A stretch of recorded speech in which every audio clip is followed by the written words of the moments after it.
पहले आप मुझे ये बताओ, आप में से कितने ऐसे हैं जिन्होंने सेडिशन लॉ के बारे में सुना हुआ है, या फिर आप मुझे ये बताइए कितने लोग हैं आप में से ऐसे जिन्होंने कन्हैया कुमार के बारे में सुना हुआ है।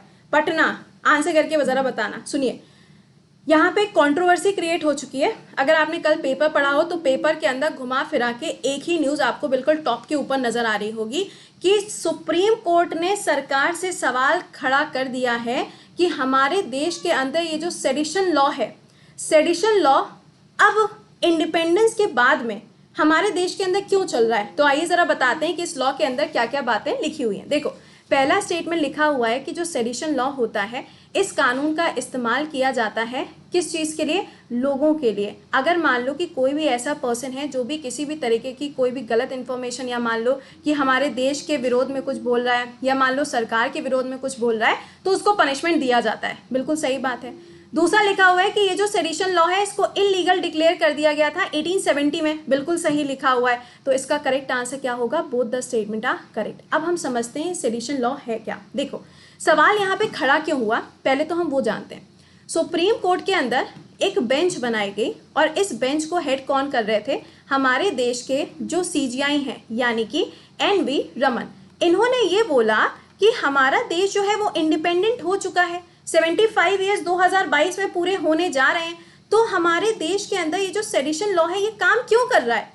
जबकि इसकी जो शुरुआत है हमारे देश के अंदर वो ब्रिटिशर्स के द्वारा करी गई थी, और ब्रिटिशर्स ने इसको हमारे देश के अंदर कब शुरू किया था? 1870 में स्टार्ट किया था।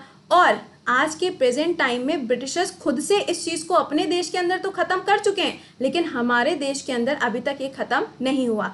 अब ये जो सेडिशन लॉ है, जब ऐसा सवाल यहाँ पे उठाया गया तो इसके ऊपर जवाब दिया। किसने जवाब दिया? अटॉर्नी जनरल ने। ये जो अटॉर्नी जनरल हैं ये हैं के वेणुगोपाल। अभी हाल ही में जो इनका कार्यकाल है इसको 1 साल के लिए बढ़ा दिया गया। इन्होंने बोला कि सरकार ऑलरेडी इसको हटाने के बारे में अभी चर्चा कर रही है, हो सकता है आने वाले समय में इसको पूरी तरीके से हटा दिया जाए।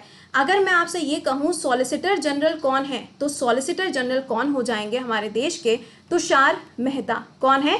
तुषार मेहता। अटॉर्नी जनरल का आर्टिकल नंबर कितना होता है? 76 होता है। अब जरा सुनिएगा सेडिशन लॉ कहता क्या है, कायदे से सुनना। आपको ध्यान होगा अभी कुछ टाइम पहले की बात है जब वो चला था ना टूल किट वाला केस, जब चला था। कौन सा वाला? टूल किट वाला। जब ग्रेटा थनबर्ग ने एक टूल किट जारी कर दी थी, उसके बाद में इंडिया के अंदर बहुत सारे ऐसे एक्टिविस्ट थे जिन्होंने हैशटैग यूज करके उस टूल किट को फैलाना चालू कर दिया था। तभी क्या हुआ था, कुछ ऐसे एक्टिविस्ट थे जिनको अरेस्ट कर लिया गया था। तो सेडिशन लॉ क्या करता है, ये पुलिस को पूरा पूरा राइट देता है कि वो किसी भी व्यक्ति को अरेस्ट कर सकते हैं अगर उनको ऐसा लगता है कि वो व्यक्ति जो है वो भारत की जो शांति है उसको भंग करने का काम कर रहा है। या फिर मान लीजिए कि कोई भी अगर ऐसा पर्सन है जो लिखित में यानी कि रिटन फॉर्म में अगर कोई भी ऐसा काम कर रहा है जिससे क्या हो रहा है, पीस खत्म हो रही है, या मान लीजिए किसी भी पर्सन ने कोई ऐसा स्टेटमेंट दे दिया है जिससे कि पीस खत्म हो रही है, तो पुलिस उसको ले जा सकती है, उठा के जेल में डाल सकती है। एंड इवन यहाँ तक ये है कि आप उसके अगेंस्ट अपील भी नहीं कर पाओगे। मतलब यहाँ पे पुलिस को उसके ऊपर कोई भी स्टेटमेंट देने की जरूरत नहीं है कि उन्होंने ऐसा क्यों किया है। तो यहाँ पे ये बोला जा रहा है कि भाई क्या जरूरत है अब इसकी, हम एक डेमोक्रेटिक कंट्री हैं, हमारे देश में से इसको पूरी तरीके से खत्म होना चाहिए। आप क्या कहते हैं? और इसके लिए एक सेक्शन है, वो सेक्शन क्या है? Section number 124 clause number A जो है इसके अंदर सेडिशन लॉ आता है। ठीक है, अब सेडिशन लॉ आया था भारत के अंदर 1870 में और अभी तक हमारे देश के अंदर एग्जिस्ट कर रहा है। इसके ऊपर सवाल ऐसा नहीं है कि पहली बार उठाए, इसके ऊपर सवाल उठाया गया था 1962 में भी। यूपीएससी क्या पूछेगा? सुनो, यूपीएससी आपसे पूछेगा कि आप ये बताओ कि कौन सा ऐसा केस हुआ था जिसके अंदर सेडिशन लॉ के ऊपर सवाल उठाया गया कि क्या ये कॉन्स्टिट्यूशनल है, यानी कि क्या ये हमारे संविधान के अंदर कहीं लिखा हुआ है। तो ये ध्यान रखना 1962 में एक केस होता है केदारनाथ वर्सेस बिहार सरकार। इस केस के अंदर सवाल उठाया गया था कि क्या ये कॉन्स्टिट्यूशनल है। तो ये ध्यान रखिएगा ये कॉन्स्टिट्यूशनल नहीं है। ठीक है, ये कॉन्स्टिट्यूशनल नहीं है। तो ये सेडिशन लॉ अब देखो कब हटता है कब नहीं हटता है, ये तो समय बताएगा, वक्त बताएगा, लेकिन अब इसके ऊपर चर्चा जो है वो थोड़ी ज्यादा गर्मा चुकी है। ब्रिटिशर्स के द्वारा इसका इस्तेमाल किया जाता था ताकि अगर कोई भी पर्सन ब्रिटिश की सरकार के खिलाफ कोई भी सवाल जवाब करता है तो उसको उठा के जेल में डाल दिया जाता था। गांधी जी के अगेंस्ट, तिलक जी के अगेंस्ट, जवाहरलाल नेहरू जी के अगेंस्ट, इन सब लोगों के खिलाफ में इस कानून का इस्तेमाल उस समय पर किया जाता था। यहाँ पर आप देख सकते हो सेडिशन लॉ जो है वो 17th सेंचुरी में इंग्लैंड से इंडिया के अंदर आता है। उस टाइम पे मोनार्की सिस्टम काम करती थी।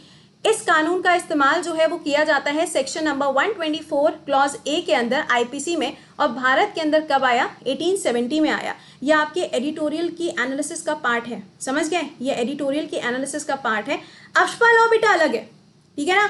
अफ्स्पा लॉ जो है वो अलग है, जो कि नागालैंड के अंदर अभी 6 महीने के लिए बढ़ाया गया। वो कानून अलग है, ये कानून अलग है।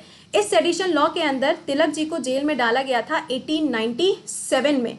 इसके अलावा महात्मा गांधी जी के ऊपर भी सेडिशन लॉ लगाया गया था जब उन्होंने एक आर्टिकल छाप दिया था ब्रिटेन की सरकार के खिलाफ यंग इंडिया के अंदर। तो इसके अलावा आपका नया बैच आगाज होने जा रहा है। कब से? 25 तारीख से शुरू हो जाएगा। तो अगर आपने अभी इसको ज्वाइन नहीं किया है तो आप इसको ज्वाइन कर लीजिएगा। 5 जुलाई से आपका इकोनॉमिक्स का नया बैच स्टार्ट होने जा रहा है, जिसमें आपको सारे के सारे एजुकेटर्स का क्लास मिल जाएगा, पीडीएफ मिलेगी, आपका डाउट क्लियरिंग सेशन, सारी चीजें आपको मिलती हैं इस पर्टिकुलर बैच में। कोड विल बी कृति10। वीडियो के डिस्क्रिप्शन में लिंक लगा हुआ है, आप उस पर सीधे सीधे क्लिक करके इस बैच को ज्वाइन कर सकते हैं, ठीक है? सेकेंडली, इस बैच का जो भी अमाउंट है दैट इज 6000 रुपीज, और ये बैच कभी भी इंक्रीज हो सकता है। इसका अमाउंट 6000 इसलिए बोला है, कोड लगाओगे 10% ऑफ लोगे, उसके बाद में कॉइन्स होंगे, कॉइन्स इंप्लीमेंट करोगे, ये हो जाएगा। ठीक है, चलिए अच्छा, तो मिलते हैं आप लोग। और ये टेस्ट ध्यान रखना, दिस इज अ